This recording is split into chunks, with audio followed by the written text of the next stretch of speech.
하나님의 말씀 시편 80편 8절에서 19절의 말씀입니다. 시편 80편 8절에서 19절의 말씀 우리 한 목소리로 같이 읽도록 하겠습니다. 시작. 주께서 한 포도나무를 애굽에서 가져다가 민족들을 쫓아내시고 그것을 심으셨나이다.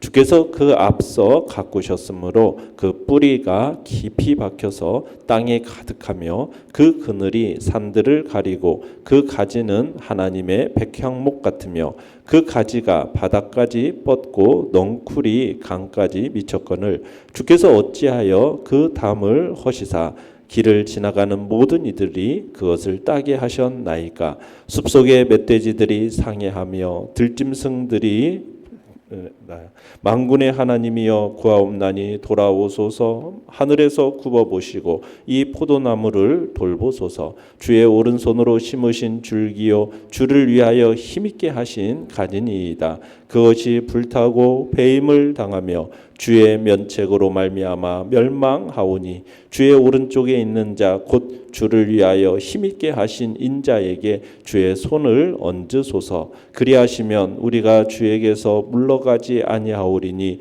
우리를 소생하게 하소서. 우리가 주의 이름을 부르리이다. 만군의 하나님 여호와여 우리를 돌이켜 주시고 주의 얼굴의 광채를 우리에게 비추소서. 우리가 구원을 얻으리이다. 아멘.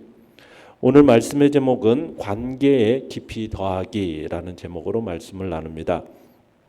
오늘 8절 이하의 말씀은 하나님께서 한 포도나무를 애굽에서 가져다가 가나안 민족들을 몰아내시고 그곳에 포도나무를 심어서 그 뿌리를 깊이 박혀서 땅에 편만하게 하시고 그리고 그 그늘로 산들조차 가리울 수 있도록 하셨다.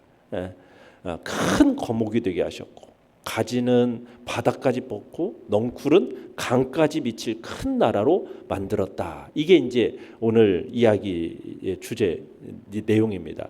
그러니까 한 포도나무는 뭘 가리키는 거겠어요? 이스라엘을 가리키는 표현이겠죠. 그러니까 하나님이 이스라엘을 애굽에서 이끌어내셔서 가나안으로 인도하시고 거기서 가나안 족속들을 다 쫓아내신 이후에 이스라엘을 어떻게 하십니까? 거기 정착하여서 살게 하시고 번성케 하셨다. 지금 이 일을 회고하고 있는 것입니다. 그러니까 시인이 이스라엘을 포도나무에 비유해서 하나님이 과거 이스라엘에 베푸신 은혜를 지금 회고하는 것이죠. 하나님께서 그렇게 은혜를 베푸신 이스라엘을 버리셨다라는 거예요. 이미 베푸신 은혜가 헛된 것처럼 보여지는데 그 은혜가 헛되지 않도록 이스라엘을 구원하여 주십시오. 이게 오늘 본문의 이야기입니다. 내용 관찰 문제 1번을 보시면 시인은 이스라엘의 번성과 고난의 모습을 각각 어떻게 묘사합니까? 자, 9절로 13절을 다시 한번 읽어보겠습니다. 시작. 주께서 그 앞서 가꾸셨으므로 그 뿌리가 깊이 박혀서 땅에 가득하며 그 그늘이 산들을 가리고 그 가지는 하나님의 백향목 같으며 그 가지가 바닥까지 뻗고 넝쿨이 강까지 미쳤거늘 주께서 어찌하여 그 담을 허시사 길을 지나가는 모든 이들이 그것을 따게 하셨나이까. 숲속의 멧돼지들이 상해하며 들짐승들이 먹나이다. 자, 16절도 한번 읽어보죠. 16절 시작. 그것이 불타고 배임을 당하며 주의 면책으로 말미암아 멸망하오니. 자, 이스라엘은 하나님께서 택하신 포도나무입니다. 그러니까 하나님께서 이 나무를 애굽에서 옮겨서 가나안 땅에 심으셨어요. 그리고 가나안 땅의 많은 민족들을 쫓아내셨습니다. 그리고 그 포도나무를 친히 가꾸시고 넓게 확장, 그죠? 뿌리가 깊이 박히고 또 가지는 넓게 뻗어나가고 그렇게 이스라엘이 굳건히 서고 통치권이 그렇게 넓게 확장되었다라는 그런 의미를 보여주는 거죠. 그런데 주께서 포도나무를 보호하시던 그 담을 어떻게 하셨다고요? 헐어버렸다는 거예요. 담을 헐어버리니까 어떻게 됩니까? 그 열매는 지나가는 이들이 먹어버리고 또 멧돼지들이 빼앗고 짓밟히게 되었다. 지금 그 얘기를 하고 있어요. 자, 여기서 담이란 게 뭐예요? 담이라는 것은 포도원, 곧 이스라엘을 이방 민족들의 손에서 지켜 보호하여 주셨던 하나님의 보호의 손길입니다. 그게 담이에요. 그러니까 하나님께서 보호의 손길로 이렇게 이스라엘을 보호해 주셨던 거예요. 그런데 어떻게 했어요? 그 손길을 어떻게 하셨다고요? 거두어 버리셨다라는 거예요. 왜 거두셨어요? 이스라엘의 범죄로 말미암아. 그죠? 그래서 이방 민족들에게 수탈을 당하게 하고 부정한 자들에 의해서 짓밟힘을 당하게 했다라는 거예요. 자, 여기서 말하는 멧돼지는 누구를 가리키는 거예요? 아주 포악하고 잔인한 그 아수르 군대를 의미하는 겁니다. 그러니까 하나님께서 이 시인이 지적하고 있는 것처럼 이스라엘에 대한 보호자요, 보호자로서의 역할을 하나님이 포기해 버리시고, 그리고는 돼지나 들짐승 같은 그 부정한 민족으로 그 땅을 짓밟고 그 백성을 능멸하도록 내어버려 두셨다. 지금 그렇게 묘사하고 있는 겁니다. 하나님께서 왜 이스라엘에게 주셔서 살게 하신 그 땅에서 그들이 그처럼 수치를 당하고 능욕을 당하도록 내버려 두셨어요? 8절로 11절에서 시인이 말하고 있듯이 친히 그들을 위해 예비하셨고 뿌리를 깊이 박고 살도록 하셨던 그 땅에서 이처럼 어려움에 처하게 하신 이유가 도대체 뭐예요?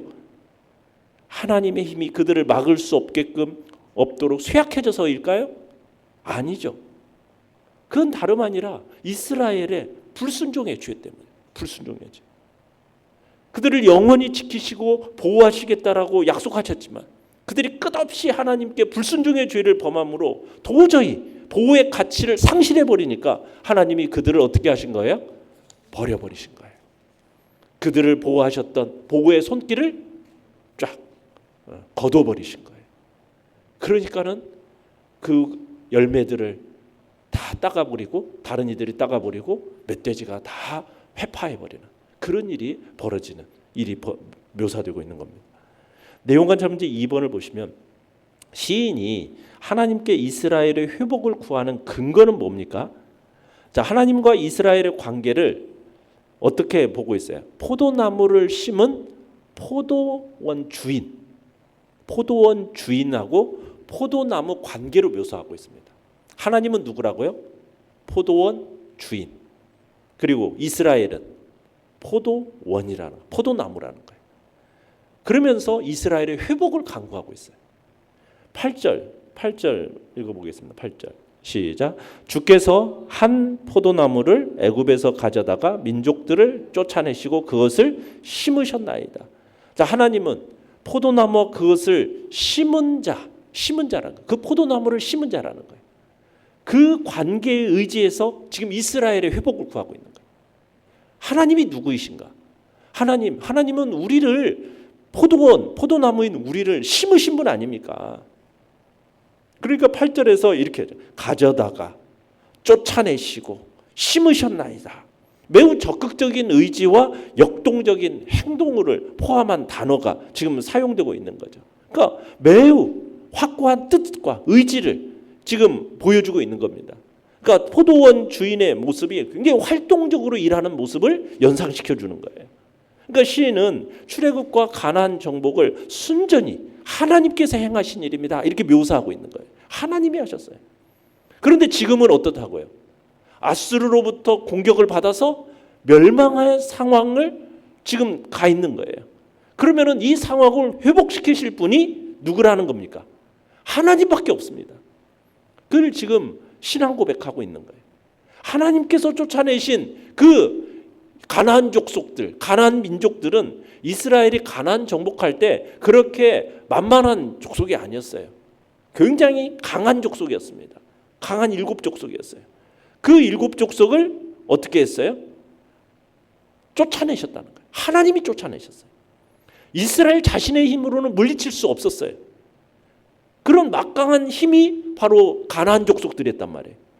그러니까 하나님의 역사로 과거 이스라엘을 대적했던 그들을 물리치셨던 것처럼 그렇게 해서 무성한 포도나무처럼 그 땅에 심기우고 자랄 수 있었던 것처럼 하나님 어떻게 해달라고요?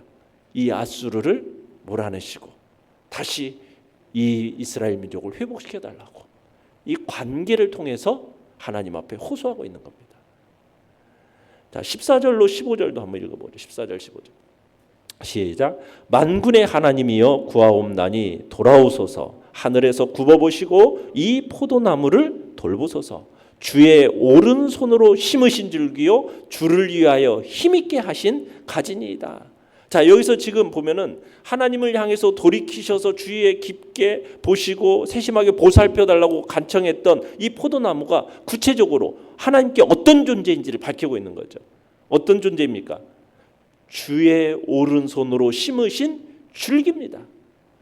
여기서 오른손이라는 것은 이 히브리 단어에서는 복, 권능, 또 힘, 이걸 의미하거든요. 그러니까 주의 오른손, 하나님의 그 크신 능력으로 이스라엘을 가나안에 거하게 하셨습니다. 이걸 지금 얘기하고 있는 거죠. 그러면서 계속해서 이스라엘에 대해서 또 뭐라고 해요? 주를 위하여 힘있게 하신 가지니이다, 이렇게 표현하고 있어요. 주를 위하여 힘있게 하신 가지. 이 표현을 통해서 과거 이스라엘이 힘있게 번성했고, 그러한 번성이 누구를 위해서? 주를 위하여, 하나님의 영광을 위하여 그렇게 드러내는데 일조했음을 지금 염두에 두고서는 이렇게 얘기하는 겁니다. 그러니까 현실적 상황에는 지금 다시금 이들을 회복해 하셔서 이스라엘을 지금 부름받게 된 본래 목적, 하나님의 영광을 드러내는 일을 감당할 수 있게 해달라고 지금 얘기하고 있는 거예요. 그러니까 하나님과 이스라엘의 관계는 하나님이 심으셨습니다. 하나님이 심으시지 않았습니까? 하나님이 그 오른손으로 심으신 줄기 아닙니까? 주님을 위하여 힘있게 하신 가지 아닙니까? 그러면서 지금 그 관계를 통해서 회복을 구하고 있는 겁니다. 연구와 묵상 문제 3번을 보시면 시인이 이스라엘이 하나님의 택한 백성임을 강조하는 이유는 무엇입니까? 자, 지금 하나님이 친히 심으셨고 돌보셨던 이 관계를 통해서 이스라엘의 회복을 간구하는 힘이 되기 때문에 우리가 하나님 앞에 부르짖을 때에도 우리가 고난과 어려움에 처해 있을 때 하나님은 나에게 있어서 어떤 분이신가? 나에 의해서 하나님과의 관계가 끊어지는 것이 아니라 하나님이 나를 먼저 택하여 부르셨고 자신의 자녀로 삼으신 거 아닙니까? 주님이 심으신, 주님을 위해서 힘있게 하신 가지가 아닙니까? 자, 여기서 주를 위해서 힘있게 하신 가지라고 되어 있는데 이 가지라는 표현이요 히브리어로는 아들이라는 표현입니다. 아들. 그러니까 하나님께서 뭐로 삼으셨다라는 거예요? 아들로 삼으셨다. 아들로. 그리고 뭘 위한? 하나님의 영광을 위한. 그러니까 이스라엘의 족속의 이 번영이, 존속이 바로 하나님의 영광을 위한 거 아닙니까? 하나님께서 주님을 위해서 힘있게 하신 가지. 그러니 이스라엘을 구원하여 달라고 지금 호소하고 있는 거예요. 이방 나라에 의해서 망하게 된 이유가 무엇인지를 또한 보여주는 것이기도 하는 거예요. 왜 망하게 하신 거예요? 뭘 위하여? 주를 위하여 힘있게 하신 가지인데 하나님의 영광을 위해서 살아야 되는데 그 존재 목적을 잃어버리니까, 상실하니까 하나님께서 그 심판을 받아서 망하게 하신 겁니다. 느낀 점 4번을 보시면 고난의 순간에 이스라엘이 택함받은 백성이라는 사실에 근거해서 회복을 간구하는 그 시인을 보며 무엇을 느낍니까? 우리가 고난의 순간에 무엇을 기억해내야 되겠습니까? 하나님과 그 친밀한 관계를 누렸던 그때를 회상하는 거예요. 하나님이 우리의 삶 속에 여러분 처음 첫사랑 우리가 느꼈고 그 첫사랑 속에서 하나님이 우리를 돌보시고 또 우리를 품어주시고 우리에게 풍성함으로 더하셨던 그때를 우리들이 회상하는 거예요. 정말 이스라엘의 목자이셨던 것처럼 내 인생의 목자가 되시고 그 성심과 열심으로 하나님께서 우리를 가꾸고 돌보시는 그런 포도원 주인, 내가 포도나무고 우리 아버지는 뭐예요? 농부이시고 어떻게 보면 우리는 가지죠. 예수님은 뭐고요? 포도나무이시고 우리가 그 관계를 주님 앞에서 잘 생각하는 거예요. 그 관계를 묵상하면은 회복의 소망이 막 일어나는 겁니다. 나에 의해서 하나님과의 관계가 규정된 게 아니라 하나님이 나와의 관계를 규정하셨어요. 그죠? 하나님이 창세전에 택하여 부르신 거 아닙니까? 부르셔서 우리를 어떤 존재로 삼으셨어요? 자신의 자녀로 삼아주셨어요. 그런 정체성, 그 정체성을 가지고 하나님의 도움을 통해서 결국에는 내게 영광된 미래가 있음을 염원하는 자리에 우리가 있어야 되는 것입니다. 주를 위하여 힘있게 하신 가지, 아들. 내 존재의 이유가 어디에 있는 겁니까? 하나님의 영광을 위하여 있음을 보여주는 거죠. 내게 주어진 모든 것들, 나를 심으셔서 각양 은사도 주시고 능력도 주시고 그렇게 힘있게 하신 것은 나를 위해서가 아니에요. 누구를 위해서? 오직 하나님의 영광을 위해서 그같이 하신 거예요. 그죠?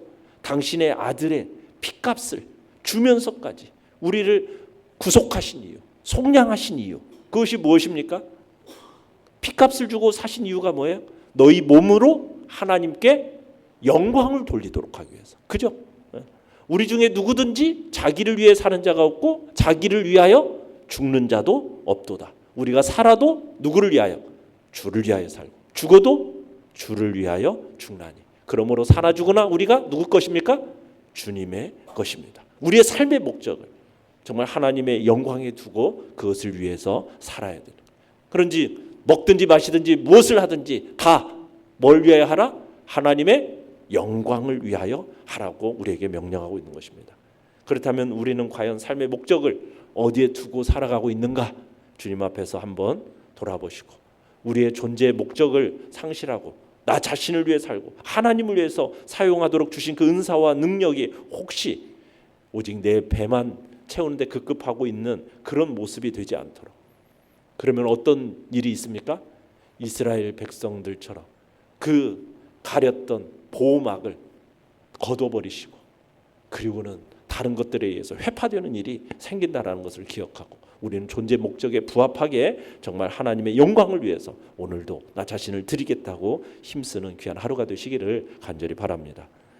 결단과 적용 5번입니다. 나와 하나님과의 관계는 어떻게 표현할 수 있습니까? 하나님과 더욱 친밀한 관계로 들어가기 위해 필요한 것은 무엇입니까? 하나님 앞에 나는 어떤 존재라고요? 주님의 사랑받는 복된 자녀라는 사실, 그런 관계로 우리는 맺어져 있음을 다시 한번 확인하고 돌아보면서 그 아버지와 친밀한 관계 속으로 내가 들어가겠다. 그 결단이 우리 안에 있기를 바랍니다. 오늘의 기도 같이 읽겠습니다. 시작. 하나님 앞에서 사랑스러운 자녀로서의 관계를 확인하는 하루 되게 하소서. 아멘. 말씀을 생각하며 기도하시고요. 연약한 우리 지체들을 위해서 기도해 주시며 특별히 김효진 권사님, 임정혜 권사님 위해서 또 기도해 주시고 또 김성경 집사님도 회복 중에 있는데 온전한 회복을 놓고도 기도해 주시기 바랍니다. 연약한 지체들을 생각하시면서 위해서 기도해 주시고 특별히 오늘 금요기도일 가운데 하나님의 은혜를 놓고 기도해 주시고 이번 주일을 재직회와 또 연말 또 성탄 모든 일들이 주의 은혜 안에서 풍성한 은혜로 덧입혀달라고. 주여, 우리 세 번 부르짖어 나갑니다. 주여, 주여.